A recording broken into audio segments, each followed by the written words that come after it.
क्या आपका भी उत्तर प्रदेश पुलिस का एग्जाम है? क्या आप भी उत्तर प्रदेश पुलिस के एग्जाम की तैयारी कर रहे हो और जो हिंदी का पोर्शन है उसको उच्च लेवल तक बढ़ाना चाहते हो, या हिंदी के पोर्शन का जो स्कोर है उसको बढ़ाना चाहते हो, तो यह वीडियो बनी है मात्र आपके लिए। तो यह वीडियो आपके लिए बहुत ही इंपॉर्टेंट होने वाली है, तो वीडियो को पूरा और ध्यान से जरूर देखिएगा। तो बिना टाइम गवाए करते हैं वीडियो को स्टार्ट। आपका क्वेश्चन है, नमक का दरोगा। नमक का दरोगा कहानी के लेखक का नाम क्या है, या कहानी के लेखक कौन है? ऑप्शन है यशपाल, बी भीष्म साहनी, अमरकांता, या मुंशी प्रेमचंद। तो आपसे क्वेश्चन में पूछा गया था नमक का दरोगा। नमक का दरोगा कहानी के लेखक कौन है? तो नमक का जो दरोगा है कहानी के लेखक कौन है? तो अगर आप इन क्वेश्चनों का जवाब जानते हैं तो मेरे बताने से पहले कमेंट बॉक्स में बता सकते हो। अगर नहीं जानते हो तो इन क्वेश्चनों का जवाब को आप हमारे द्वारा सुन सकते हो। तो आपसे पहला क्वेश्चन पूछा गया था नमक का दरोगा। तो नमक का दरोगा किसकी रचना है? तो मुंशी प्रेमचंद की रचना है। तो जिन बच्चों ने भी विकल्प डी को चुना है वह बिल्कुल सही चुना है। तो अगर हम बात करते हैं कुछ रचनाओं के बारे में, तो नमक का दरोगा किसकी हो जाएगी? आपकी मुंशी प्रेमचंद हो जाती है। और एक रचना पूछी जाती है आपसे अंधा युग। क्या?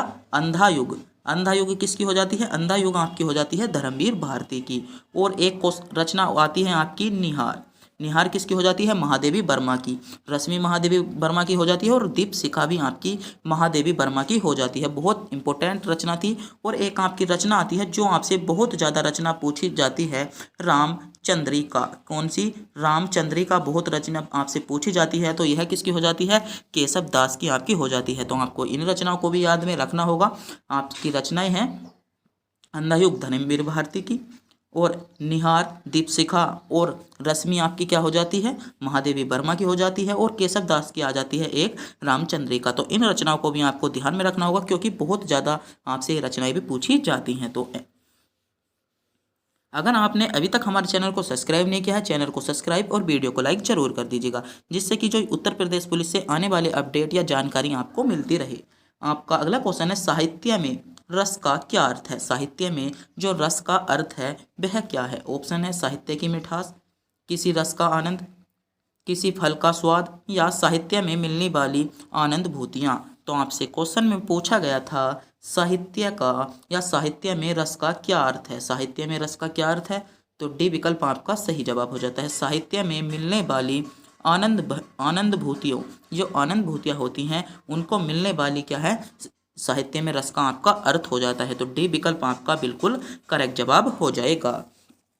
आपका अगला क्वेश्चन है और इम्पोर्टेंट क्वेश्चन होने वाला है। क्वेश्चन है आपका स्क्रीन पर, आपके दोहा छंद में कितने चरण होते हैं? क्वेश्चन में आपसे पूछा गया था दोहा जो छंद होता है उसमें आपके कितने चरण होते हैं? ऑप्शन है 2 चरण होते हैं, 6 चरण होते हैं, 3 चरण होते हैं, या 4 चरण होते हैं। तो दोहा छंद में आपके कितने चरण होते हैं? तो दोहा छंद में आपके कितने चरण होते हैं? 4 चरण होते हैं। कितने चरण होते हैं? 4 चरण दोहा छंद में होते हैं। डी विकल्प आपका करेक्ट जवाब हो जाएगा। और जो यति होती है वह प्रथम और किसमें? तीसरे चरण में कितनी मात्राएं होती हैं? तो 13 मात्राएं होती हैं।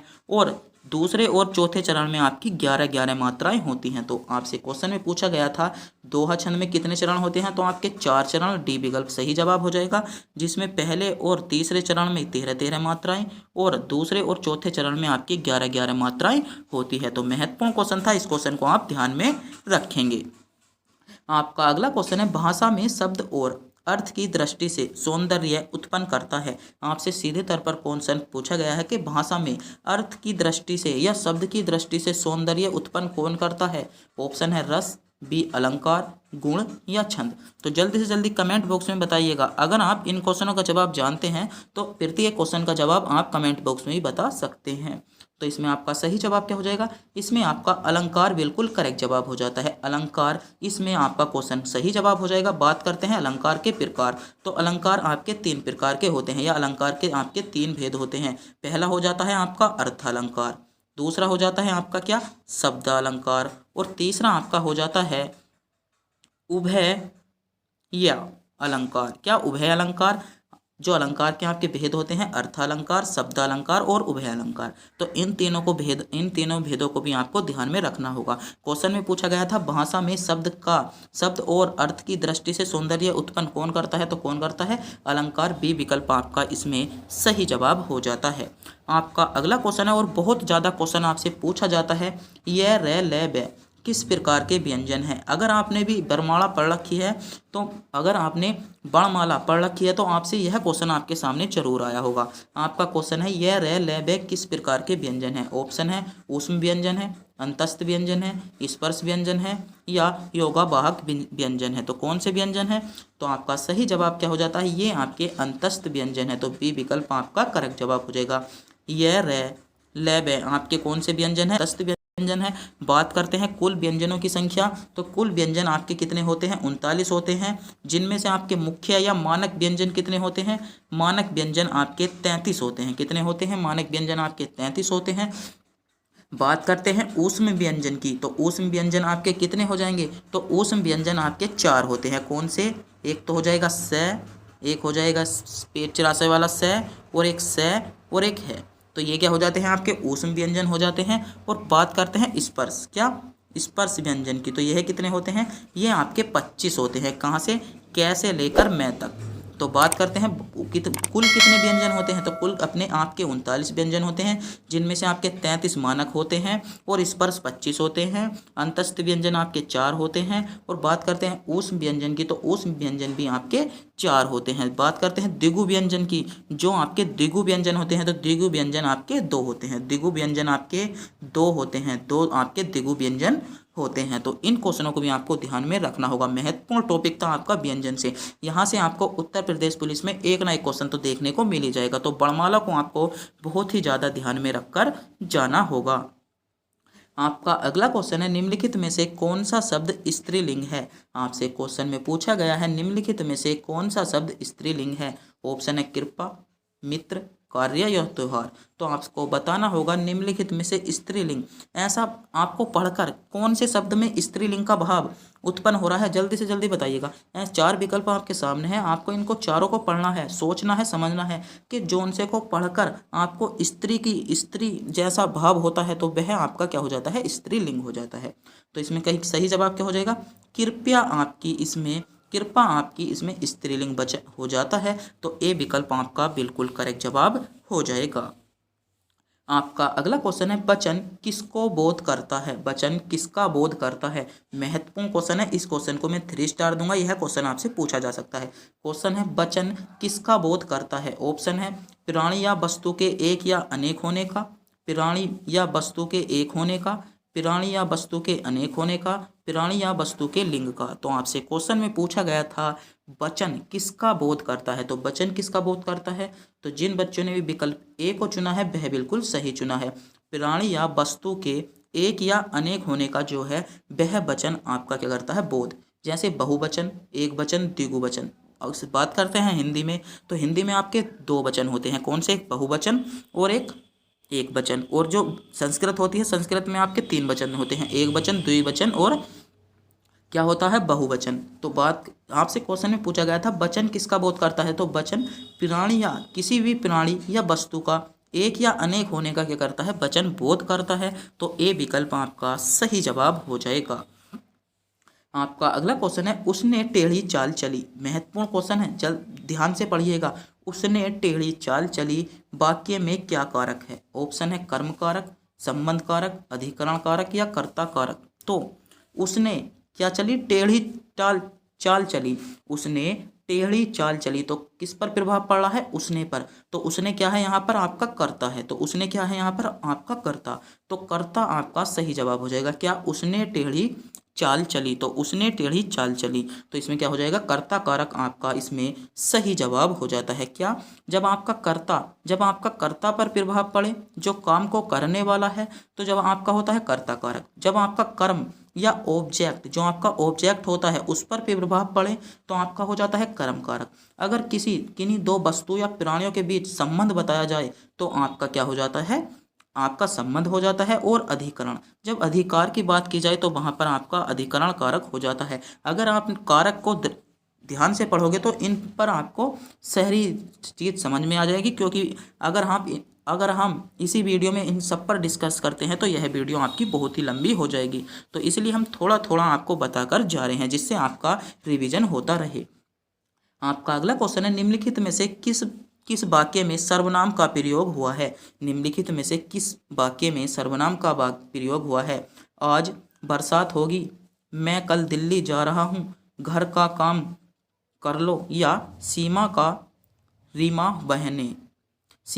रीमा बहनें हैं। तो आपसे क्वेश्चन में पूछा गया है सर्वनाम। सर्वनाम क्या होते हैं? सर्वनाम वे होते हैं जो संज्ञा और किसी वस्तु जो आपसे संज्ञा के स्थान पर प्रयोग हो जाते हैं, वे क्या होते हैं? आपके सर्वनाम होते हैं। तो इसमें आपका सही जवाब क्या हो जाएगा? इसमें आपका बी विकल्प करेक्ट जवाब हो जाता है। मैं दिल्ली जा रहा हूँ सर्वनाम का प्रयोग किया गया है।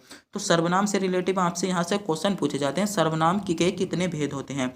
तो सर्वनाम के जो आपके भेद होते हैं वह छह भेद होते हैं। पहला हो जाता है आपका पुरुषवाचक सर्वनाम, दूसरा निजवाचक सर्वनाम, तीसरा निश्चितवाचक सर्वनाम, चौथा अनिश्चितवाचक सर्वनाम, पांचवा संबंधवाचक सर्वनाम और छठा आपका हो जाता है प्रश्नवाचक सर्वनाम।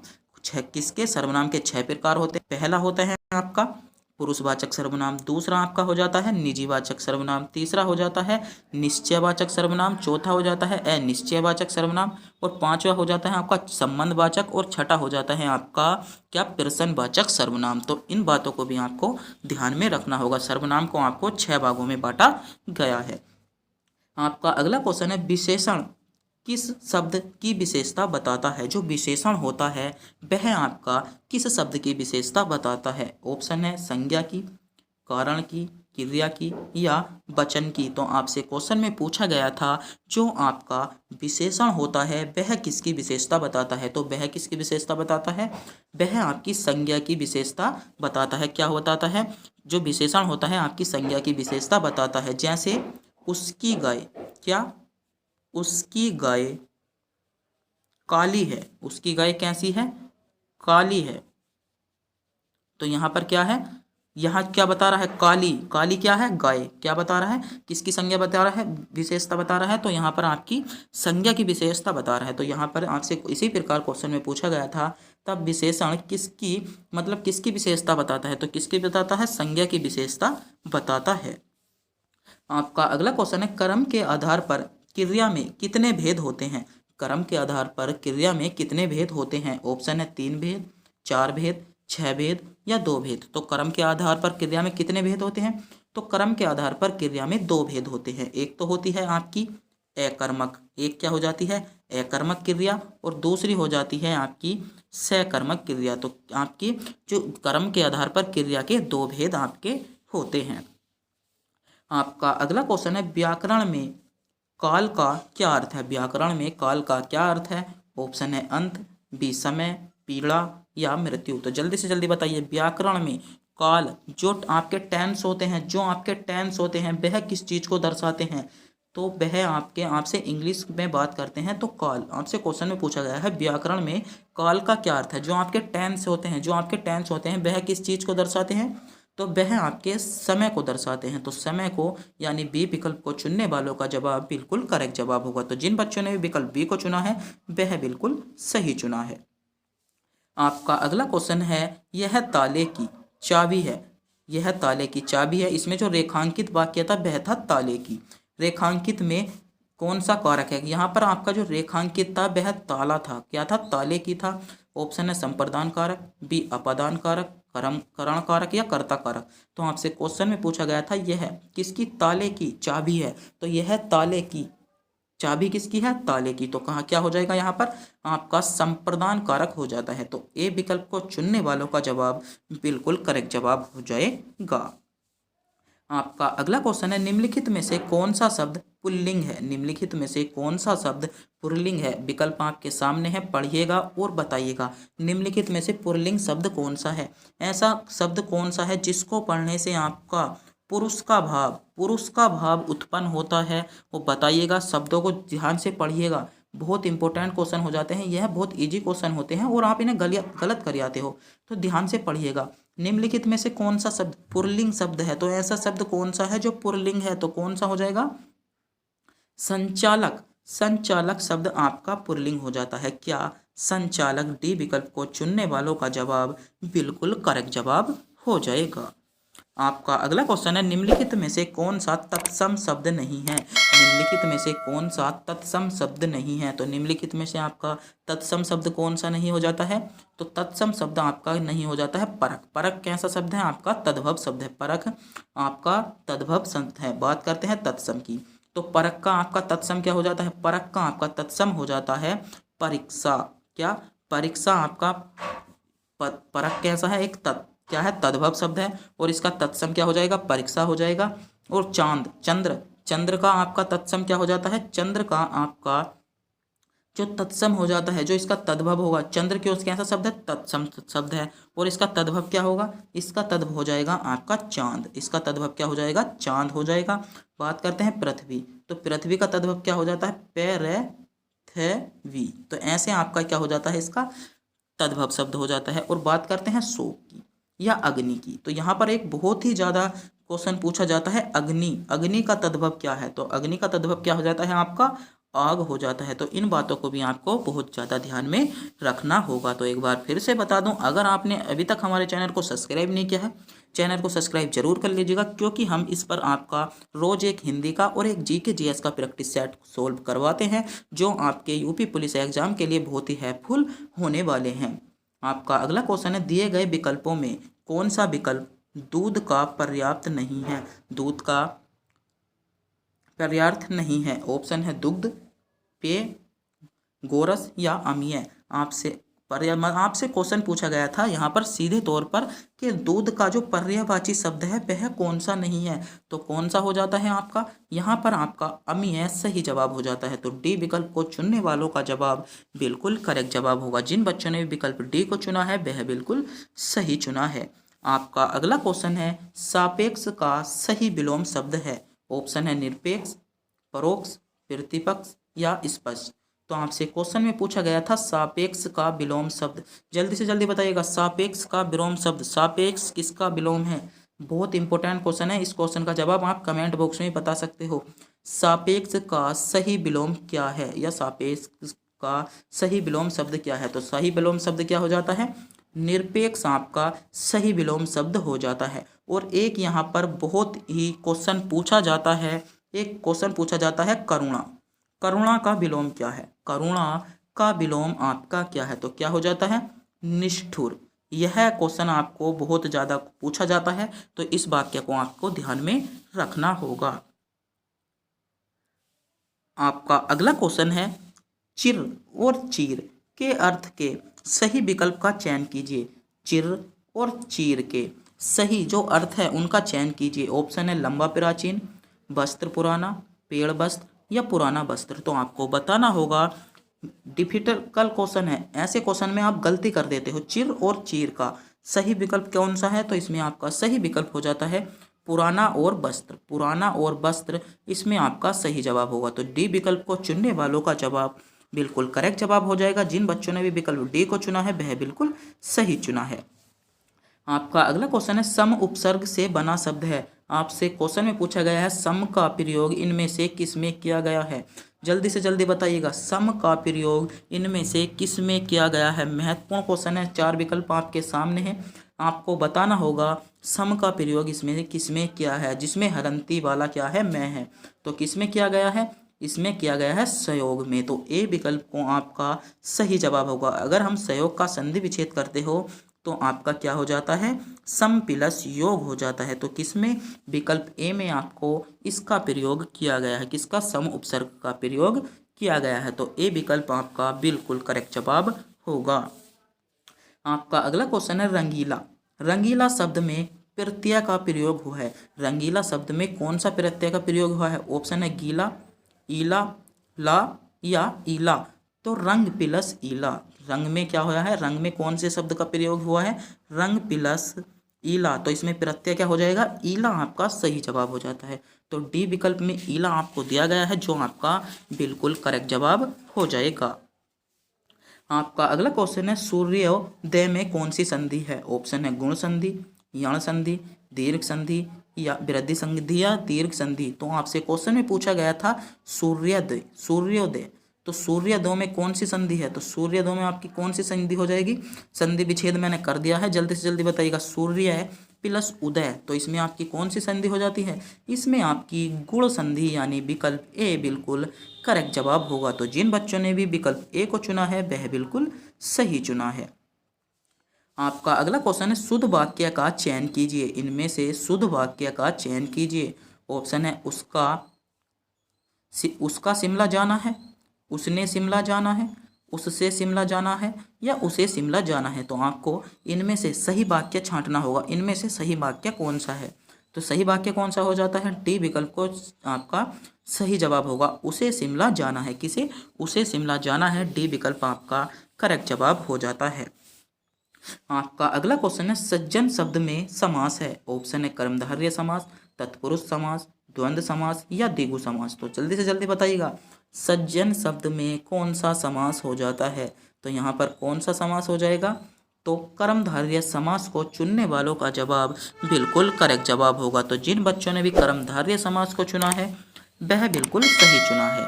आपका अगला क्वेश्चन है वाच्य के कितने भेद होते हैं? ऑप्शन है 2 भेद, 5 भेद, 7 भेद या 3 भेद। तो वाच्य के आपके कितने भेद होते हैं? वाच्य के भेद आपसे पूछे गए हैं। अगर आप इस क्वेश्चन का जवाब जानते हैं तो हमें अवश्य कमेंट बॉक्स में बताइएगा। तो आपके वाच्य के कितने भेद होते हैं? तो वाच्य के आपके 3 भेद होते हैं। तो डी विकल्प आपका करेक्ट जवाब हो जाएगा। वाच्य के कितने भेद होते हैं? 3 भेद होते हैं। नंबर पहला भेद कौन सा होता है? कृतवाच्य। दूसरा होता है आपका क्रमवाच्य और तीसरा कौन सा होता है?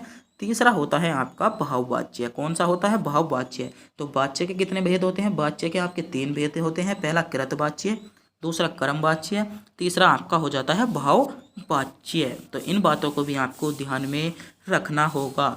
आपका अगला क्वेश्चन है यह है दिन भर पढ़ता रहता है। रेखांकित पद में अव्यय का भेद बताइए। ऑप्शन है परिणामवाची, निपाद या समुच्चय बोधक या प्रश्नवाचक। तो वह दिन भर पढ़ता रहता है। जो पढ़ता रहता है जो दिन भर है वह आपका कौन सा अव्यय है? तो कौन सा अव्यय है? निपाद अव्यय। बी विकल्प आपका करेक्ट जवाब होगा। तो जिन बच्चों ने भी विकल्प बी को चुना था वह बिल्कुल सही चुना था। तो बी विकल्प को चुनने वालों का जवाब बिल्कुल आपका करेक्ट जवाब हो जाएगा। आपका अगला क्वेश्चन है आपको एक क्या दिया गया है? आपको एक बताना होगा कोष्टक में दिए गए विराम चिन्ह कौन सा है। जो आपको यह चिन्ह दिया गया है इसका आपको नाम बताना होगा। इसको हम क्या कहते हैं? ऑप्शन है प्रश्नवाचक, अल्प विराम, पूर्ण विराम या विस्मयोदय। तो इसको हम क्या कहते हैं? तो इसको हम विस्मयबोधक कहते हैं। तो क्या होता है? इसका चिन्ह आपका ये होता है। बात करते हैं पूर्ण विराम। तो पूर्ण विराम का चिन्ह आपका क्या होता है? पूर्ण विराम का चिन्ह होता है आपका ये। और बात करते हैं अल्प विराम की, तो अल्प विराम जिसे हम कोमा कहते हैं, कोमा आपका क्या होता है? अल्प विराम। तो प्रश्नवाचक चिन्ह कौन सा होता है? प्रश्नवाचक चिन्ह होता है आपका ये। और योजक चिन्ह आपके सामने है। योजक चिन्ह कौन सा हो जाता है? योजक चिन्ह आपका ये हो जाता है। तो इन चिन्हों के बारे में अभी आपको पता होना चाहिए। आपका अगला क्वेश्चन है और बहुत ही ज़्यादा महत्वपूर्ण क्वेश्चन होने वाला है। 4 दिन की चांदनी फिर अंधेरी रात लोकोक्ति का अर्थ बताइए। आपको बताना होगा 4 दिन की चांदनी फिर अंधेरी रात का अर्थ क्या है। ऑप्शन है थोड़े दिन का सुख, चांद न दिखाई देना, 4 दिन चांद दिखना या सुख ही सुख होना। तो आपसे क्वेश्चन में पूछा गया था 4 दिन की चांदनी फिर अंधेरी रात का जो सही अर्थ है वह क्या है। तो सही अर्थ क्या हो जाता है?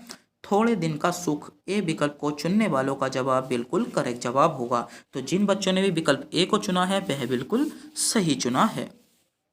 आपका अगला क्वेश्चन है कामायनी के रचनाकार हैं। ऑप्शन है प्रसाद, निराला, पंत या महादेवी वर्मा। तो जल्दी से जल्दी बताइएगा कायामनी के जो रचनाकार है वे कौन है? तो कौन हो जाते हैं? तो प्रसाद। ए विकल्प आपका करेक्ट जवाब हो जाता है। क्या? प्रसाद आपका ए विकल्प बिल्कुल करेक्ट जवाब हो जाता है। तो आज के जो क्वेश्चन थे वे सारे सेलेक्टेड क्वेश्चन थे जो आपको उत्तर प्रदेश पुलिस एग्जाम में बहुत ज़्यादा क्वेश्चन इस वीडियो से आपको देखने को मिल जाएंगे। तो ऐसी ही वीडियो देखने के लिए बने रहिए हमारे चैनल पर। तो चैनल को सब्सक्राइब और वीडियो को लाइक ज़रूर कर दीजिएगा। तो तब तक के लिए मिलते हैं अगली वीडियो में। Thank you so much.